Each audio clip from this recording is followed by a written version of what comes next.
Madame, Monsieur, bonsoir. Merci de nous prêter attention. À la une de l'actualité, le président de la République, Abdelaziz Bouteflika, a reçu ce mardi à Alger le secrétaire du Conseil de sécurité de la Fédération de Russie, Nikolai Patrouchev. Il est en visite en Algérie en ce moment.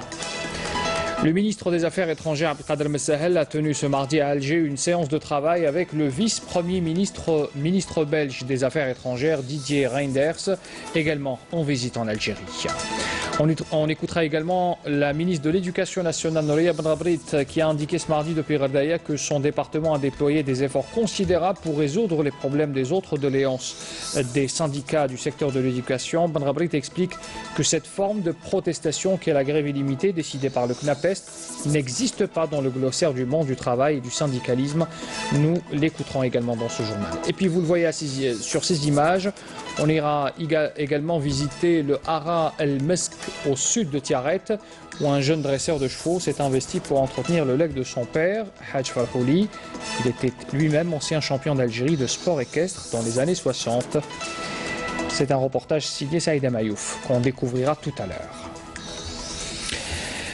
Pour commencer d'abord, le président de la République, Abdelaziz Bouteflika, a reçu donc ce mardi à Alger le secrétaire du Conseil de sécurité de la Fédération de Russie, Nikolai Patrouchev.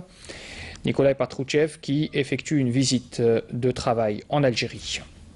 L'audience a eu lieu en présence du général de corps d'armée Ahmed Gaïd Salah, vice-ministre de la Défense nationale, chef d'état-major de l'armée nationale populaire, et puis du ministre des Affaires étrangères, Abdelkader Messahel également présent. Patrouchev, il faut le rappeler, a entamé ce mardi sa visite de 2 jours en Algérie à la tête d'une forte délégation composée de hauts responsables représentant les différentes institutions russes.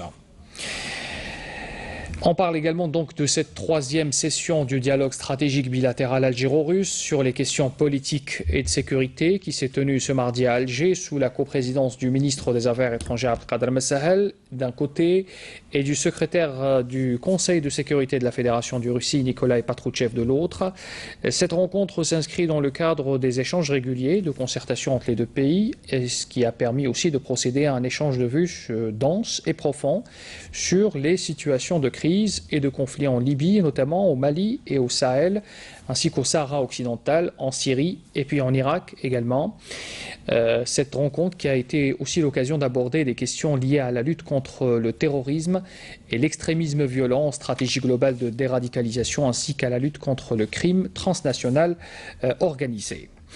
Toujours la coopération entre l'Algérie et la Russie dans son domaine militaire, cette fois au siège de l'état-major de l'ANP, le général-major Cherif Zarred, chef du département emploi et préparation à l'état-major de l'ANP, a reçu aujourd'hui le général-colonel Salyukov Oleg. Il est commandant en chef des troupes terrestres russes. Les deux parties ont abordé différentes questions ayant trait à la coopération militaire entre l'Algérie et la Russie et les moyens de la promouvoir et de la développer.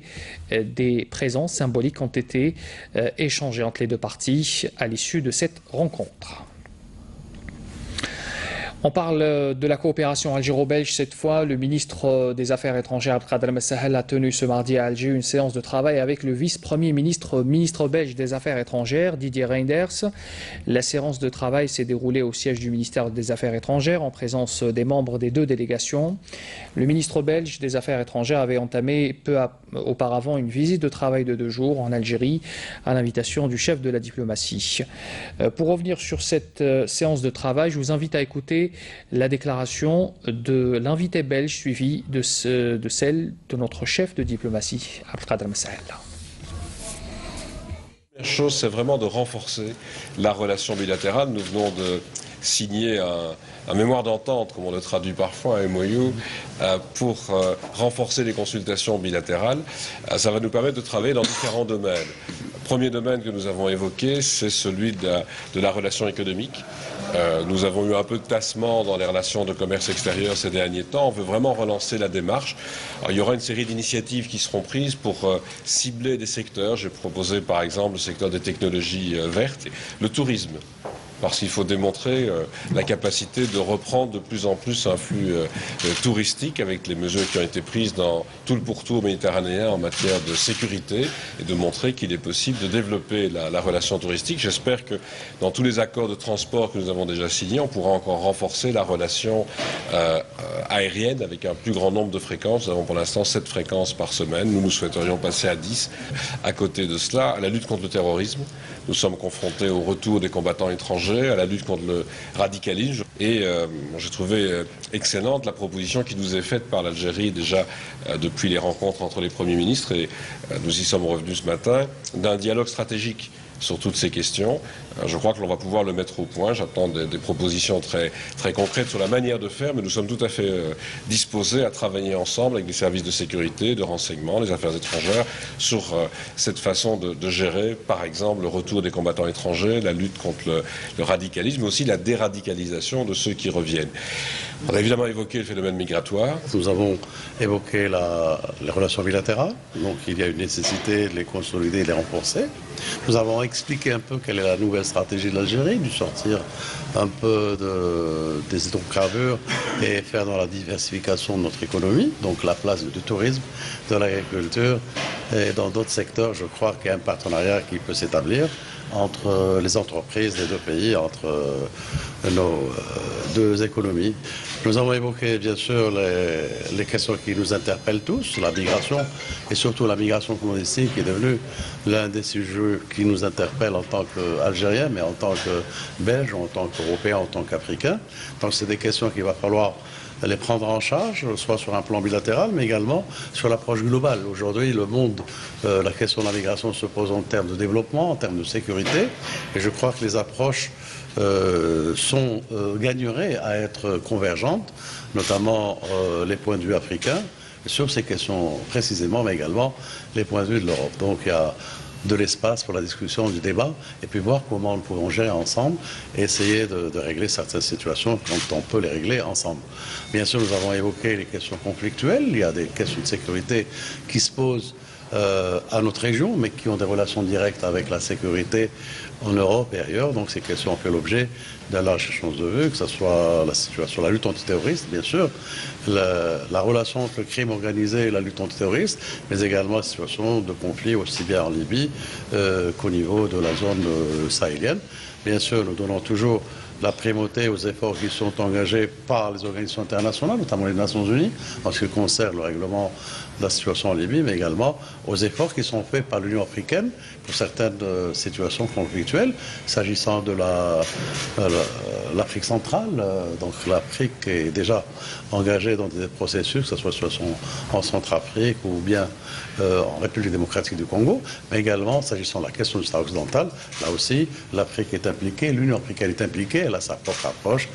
Et donc, l'utilité de ce genre de concertation, c'est qu'elles se font d'abord sur un plan bilatéral, mais également sur une approche. Quelle est l'approche de l'Europe par rapport à certaines questions qui nous intéressent, qui nous impliquent, et quelle est la place de l'Union africaine dans des questions qui peuvent intéresser l'Union européenne. Recueillement solennel du vice-premier ministre belge des Affaires étrangères Didier Reyndels ce mardi au sanctuaire des martyrs à Alger, bien sûr à la mémoire des martyrs de la glorieuse guerre de libération nationale. Le ministre belge avait déposé cette gerbe de fleurs devant la stèle commémorative. Il avait aussi observé 1 minute de silence à la mémoire des martyrs de la Révolution du 1er novembre 1954.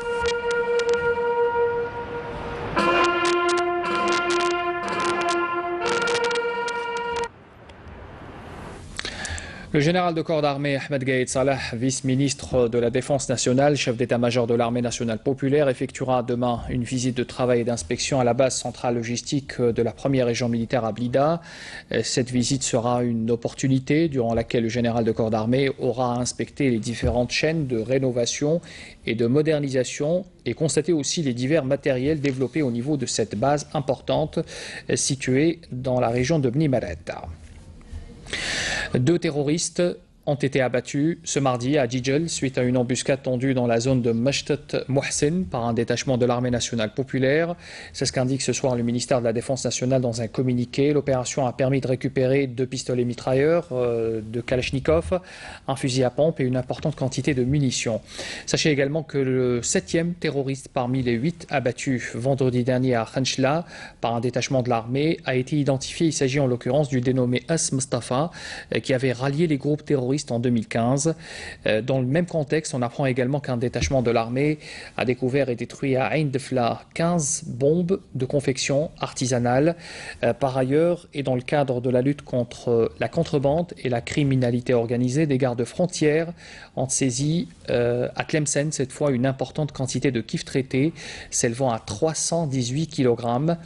Et puis enfin, des gardes-côtes ont mis en échec à Annaba et à Delles également des tentatives d'émigration clandestine de 70 personnes. Ils étaient à bord d'embarcations de construction artisanale, alors que 21 émigrants clandestins de différentes nationalités ont été interceptés à Tlemcen et à Adrar également. Le ministre de l'Intérieur et des collectivités locales et de l'aménagement du territoire, Nordin Bedoui, a poursuivi sa visite ce mardi à Abjaya. Le ministre est revenu lors d'une rencontre avec la société civile sur l'importance du rôle de la commune. Écoutez.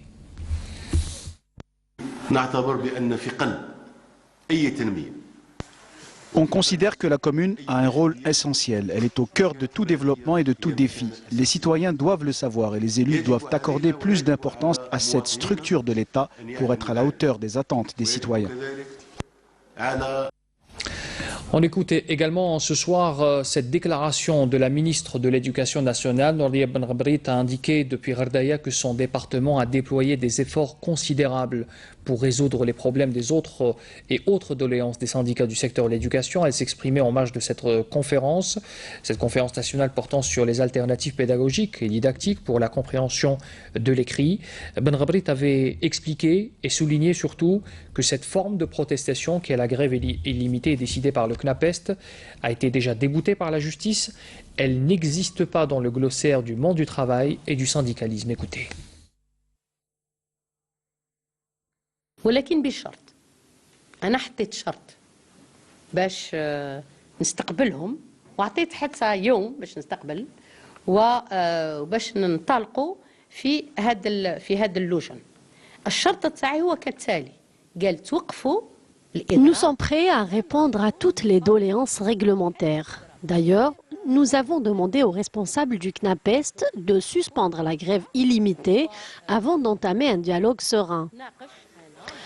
Toute la société algérienne a le droit à la vérité et nous allons la dévoiler prochainement. Le CNAPEST reste le seul syndicat à ne pas ratifier la charte de l'éthique du secteur de l'éducation. Il faut savoir également que des parents d'élèves ont déposé plainte contre cette grève illimitée jugée illégale. D'ailleurs, je tiens à rassurer les élèves que des dispositions ont été prises aussi bien à Blida qu'à Béjaïa pour finaliser le programme scolaire des classes en grève. Enfin, je relance mon appel au dialogue civilisé dans l'intérêt des élèves et pour une école algérienne de qualité. Un dialogue conditionné par la suspension de la grève. Les groupes énergétiques algériens Sonatrach et Sonelgaz, qui s'apprêtent à lancer d'importants projets de développement, ont présenté hier leur potentiel d'investissement à Houston, au Texas, aux États-Unis. C'était à l'occasion de la 2e édition du Forum algéro-américain sur l'énergie. Le PDG de Sonatrach, Abdelmomen Oueltradour, qui participe d'ailleurs à cette rencontre, à la tête d'une importante délégation, a indiqué que son groupe avait arrêté un plan d'investissement de 56 milliards de dollars sur les 5 prochaines années et dont les détails seront rendus publics dans les 3 prochaines semaines, avait-il encore indiqué. Nos compatriotes établis à l'étranger peuvent désormais acquérir un logement de type LPP en Algérie. Les modalités d'acquisition de ces logements viennent d'être rendues publiques. Qu'en pensent nos concitoyens résidant en France notamment? Afaf Belouchet leur a posé la question à Paris. L'annonce est déjà tombée. À partir du 1er février, les ressortissants algériens établis à l'étranger pourront souscrire à l'achat d'un logement type LPP, une mesure réclamée depuis plusieurs années. Pour autant, peu de personnes semblent en avoir pris connaissance. Le problème, comment ça se passe? C'est-à-dire البايمون تاع لي لوجمون كومون سا سباس ici هنا الناس عايشه هنا في فرنسا كيفاش يديروا به. Pour pallier à ce manque d'informations, les consulats avaient préalablement envoyé des documents d'information aux responsables associatifs comme Mohamed suite à la réunion des membres de la communauté nationale avec le Premier ministre en décembre dernier. Ils nous ont parlé على les conditions. كل جزائري يقد يدير طلب اما يروح في السيت انترنت عطاونا السيت انترنت بور تيليشارجي الفورمولير يعمره ومن بعد يديبوزيه ومن بعد يتحصل على ان نيميرو وبهذاك لو نيميرو il va suivre son dossier. Pour autant, Mohamed est confronté à moult questions pratiques auxquelles il n'a à ce jour aucune réponse. Parce que كاع لي سيتويان كاع الجاليه تاعنا نورمالمون مين يقدموا ان دوكيمون يلاقي يشوفوا دي ماكيت دي زيكزومبل شحال لو بري لو ديلي باسكو سيرتو ديلي لي موداليتي تو سا مازال ما راهمش بيان بريسيز. باغ اكزومبل شكون اللي يكون بريوريتير اسكو اللي عندهم دخل محدود اسكو لا بونك اللي غادي تتكلف هنا في فرنسا اسكو سي اون بونك 100% algérienne ولا اسكو الجزائر غادي تستعين مع لي زوتر بونك كيما البي ام بي كيما سوسيتي جينيرال اي تو سا. اي ثاني المشكل اللي كي سبوز ثاني اسكو هاد لو بيان كي سera racheté en Algérie est-ce qu'il sera déclaré en France. Ce que va proposer le gouvernement algérien, c'est pas seulement un bien immobilier à un prix, c'est aussi derrière cette banque qui va proposer un financement et un montage complet, c'est-à-dire je dirais avec toutes les procédures, les actes notariés qui vont bien, etc.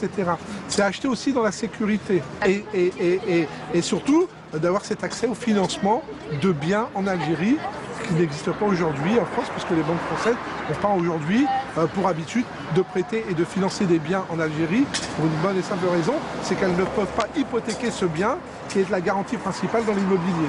En attendant davantage d'informations sur les conditions de souscription, le communiqué du ministère de l'Habitat a fixé la liste des 24 wilayas qui offriront les logements de ce type affectés pour l'immigration. La wilaya de Batna bénéficie de plusieurs projets de développement, notamment dans le secteur de l'énergie et de l'hydraulique, avec un taux de couverture de 80%. Le gaz de ville, par exemple, atteint les zones les plus montagneuses et les plus reculées. Abdelhalim Yaïch. Le gaz de ville est aujourd'hui disponible en milieu rural. 400 familles vivant dans la commune de Ain al-Asafer, dans la région de Timgad, n'auront plus besoin de transporter des bonbonnes de gaz propane. Il faut dire que la région connaît un climat particulièrement rude en hiver. Nous sommes dans une région montagneuse. La plupart des gens utilisaient avant le bois. Puis, ils ont utilisé du mazout. Et aujourd'hui, il y a une joie générale avec le gaz de ville.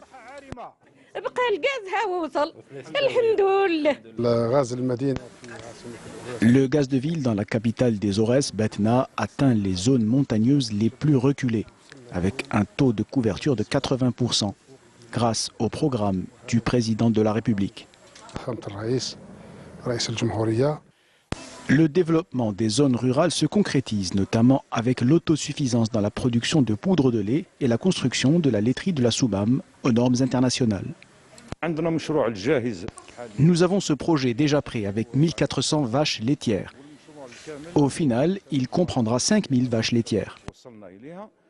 L'investissement rural à Batna a concerné également l'extension du réseau d'alimentation en eau potable qui a débuté à Ayoun al-Asafer, qui bénéficiera également de l'aménagement de la route d'accès. La ville d'Ilizi, dont la wilaya de Janet connaît d'importants changements, le but étant une amélioration du train de vie des citoyens ainsi que de créer aussi une dynamique socio-économique. Yasmine Chouira. La circonscription administrative de Ilizi jouit d'une position géographique stratégique, de par sa localisation dans le parc national du Tassili Nadjer, classé au patrimoine mondial par l'UNESCO. La ville a connu une évolution palpable ces dernières années, et plus particulièrement depuis qu'elle a été promue en wilaya déléguée. Une évolution que la nouvelle wilaya a traduite dans ses différents secteurs d'activité. Dans la ville de Janet, nous observons du changement. En cette dernière période, et avec ces nouveaux élus, nous voyons les choses s'améliorer et nous sommes optimistes pour l'avenir de la région. Différents projets et différents programmes, que cela soit le plan communal pour le développement ou celui de la Caisse nationale des collectivités locales, nous avons remarqué de l'avancement dans les projets. Nous pourrons ainsi les réceptionner pour la prochaine rentrée scolaire. Nous sommes aussi en train de réaliser ces structures pour leur permettre d'ouvrir leur section au niveau de la circonscription administrative. Des projets qui ont pour but l'amélioration du quotidien de l'habitant de Janet et l'allègement du déplacement constant vers la wilaya mère Ilizi ou les autres wilayas limitrophes. Les deux nouveaux réservoirs d'une capacité chacune de 2000 m3 et pour un total de 4000 m3 seront bientôt mis en service. Cela nous permettra d'améliorer l'approvisionnement de la population de la région en eau potable et ce même pour les régions les plus reculées.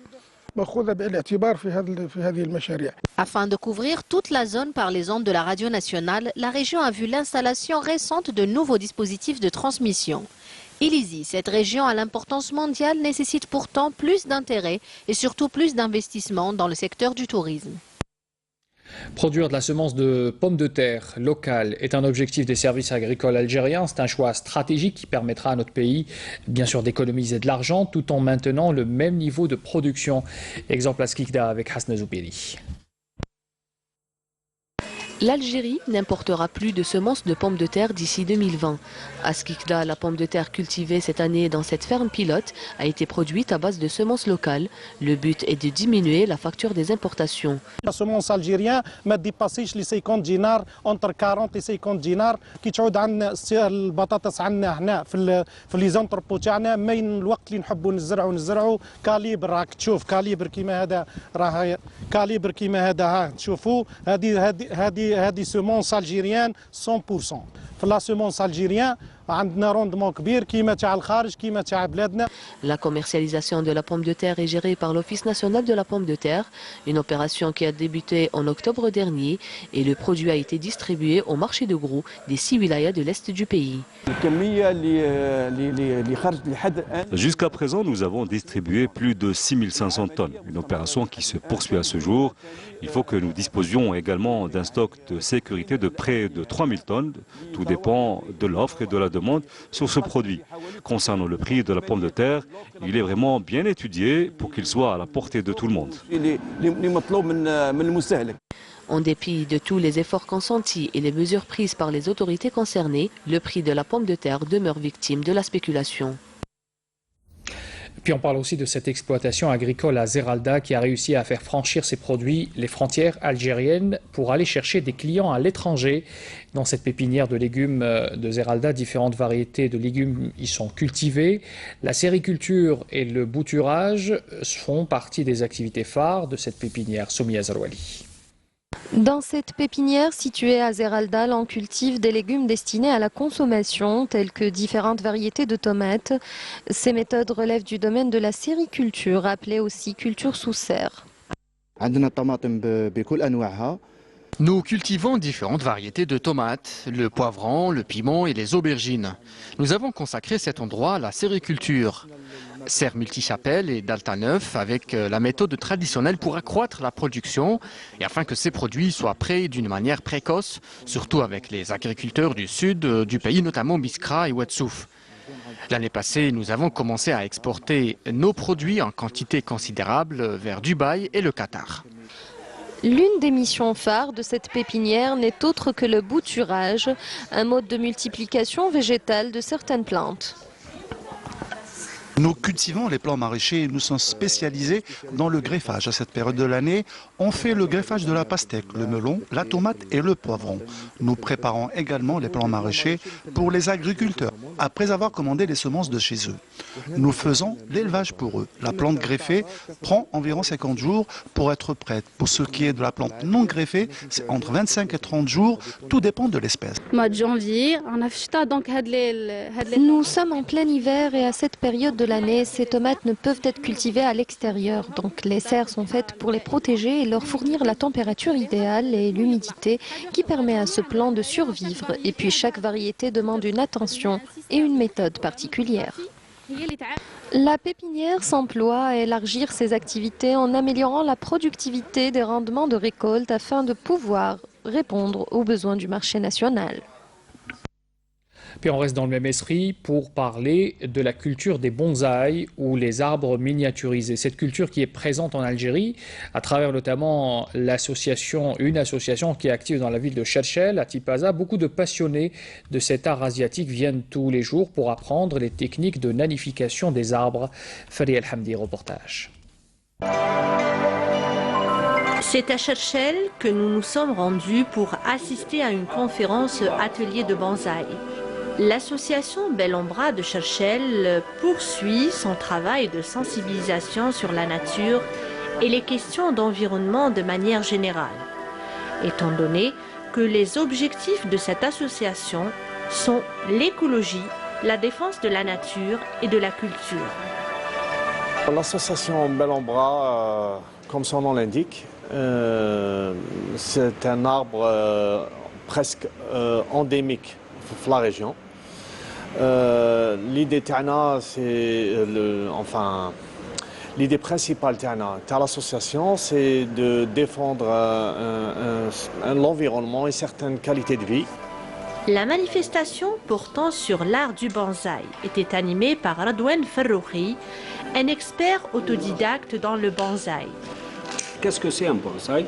La première des choses, c'est un arbre à taille réduite. Il doit ressembler à un arbre, pas à une plante de jardinerie, c'est la première des choses. Et il y a des règles à suivre. Pour un arbre, il est situé dans plusieurs formes: droit, informel, double tronc, forêt, cascade, semi-cascade. J'ai fait des ateliers, j'ai été une fois à la Loire et en Autriche. C'est des ateliers comme je fais aujourd'hui.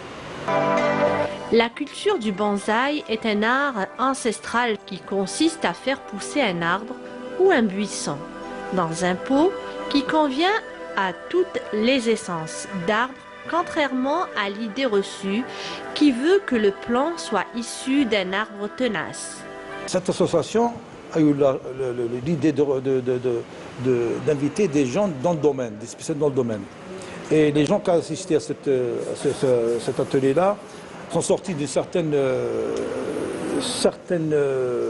comment dirais-je, une appréhension encore beaucoup plus. C'est une excellente initiative qu'on doit remercier l'association Bel en Bras. J'espère qu'un jour il y aura un Bel en Bras bonsaï. Les essences les plus souvent utilisées sont les pins noirs japonais, les pins à 5 aiguilles, les érables japonais. D'autres essences, telles que l'olivier, le cyprès, le cèdre ou encore la vigne, offrent de bons résultats.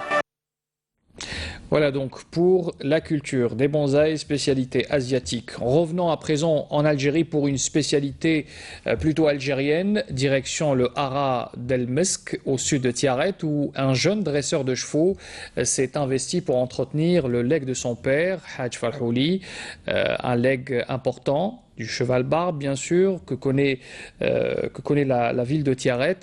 Le Hadj Farhouli, il faut le rappeler aussi, qui était ancien champion d'Algérie de sport équestre dans les années 60. Reportage sur place, Aïda Mayouf. Nous sommes au Hara El Mesk, véritable royaume de la race équine. Une centaine de chevaux, toutes catégories confondues, juments, poneys, barbes, arabes barbes, pur sang arabe et pur sang anglais se développent dans cette ferme équestre de 36 hectares, disposant de 3 écuries et entretenue affectueusement par la famille Fourali. qui a gagné le dernier trophée le modèle à lire في l'Arabe Barbe en 2017 في salon de cheval اللي تنظم dernièrement في تيارات. هي كلاسات la première في les poulinières suitier وصون فيس il a 2 ans ربح ثاني في الموديل à lire تاع la beauté تاع l'Arabe Barbe. Cette passion démesurée vouée au cheval n'est guère un fait du hasard, bien au contraire. Elle puise ses racines dans une histoire de famille. Elle est en fait héritée du père El Hadj Ben Aouda, ex-champion d'Algérie en 1968 de course de chevaux. C'est en 1946, à l'époque coloniale, que mon histoire avait débuté avec les chevaux, ma grande passion, et avec lesquels je passais le plus clair de mon temps. J'ai même participé à Versailles, en France, à un défilé équestre. C'est un souvenir merveilleux dans les années 50. Et en 1964, c'était l'aventure avec les chevaux en Syrie. Mon père travaillait à l'époque chez la jumenterie Chawchawa. C'était d'ailleurs l'unique en Afrique. En 1964, on l'a envoyé à Damas en Syrie pour recevoir des chevaux comme présent à l'époque pour l'Algérie. Il en avait ramené 5 étalons pur sang pour l'élevage après un séjour de 6 mois. Et la merveilleuse histoire avait bel et bien commencé depuis. Il faut dire que le cheval est roi dans cette jumenterie El Misk. Les soins et les suivis sont quasi quotidiens. La bonne santé des chevaux est indispensable pour de meilleures performances. J'ai procédé à faire des injections antibiotiques et des multivitamines pour la remise en forme. Généralement, on a un programme prophylactique. On a la vermification.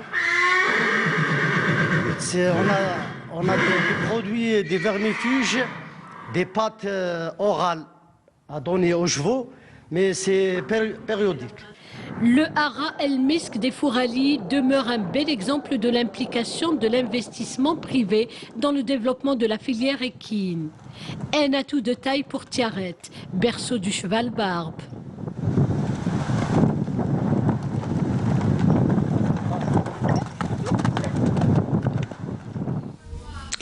Le rappel des titres avant de clore ce journal. Le président de la République, Abdelaziz Bouteflika, a reçu ce mardi à Alger le secrétaire du Conseil de sécurité de la Fédération de Russie, Nikolai Patrouchev. Il est en visite de travail en Algérie. Le ministre des Affaires étrangères, Abdelkader Messahel, a tenu ce mardi à Alger une séance de travail avec le vice-premier ministre belge des Affaires étrangères, Didier Reynders. Nouria Benrabrit, ministre de l'Éducation nationale, indique ce mardi depuis Rabdaya que son département a déployé des efforts considérables pour résoudre les problèmes et autres doléances des syndicats du secteur de l'éducation. Benrabrit explique que cette forme de protestation qu'est la grève illimitée décidée par le CNAPES n'existe pas dans le glossaire du monde du travail et du syndicalisme. Nous l'avons écouté dans ce journal. Et puis nous sommes partis visiter aussi le Hara El Misk au sud de Tiaret. Un jeune dresseur de chevaux s'est investi pour entretenir le legs de son père, Hadj Farhouli, lui-même ancien champion d'Algérie de sport équestre dans les années 60.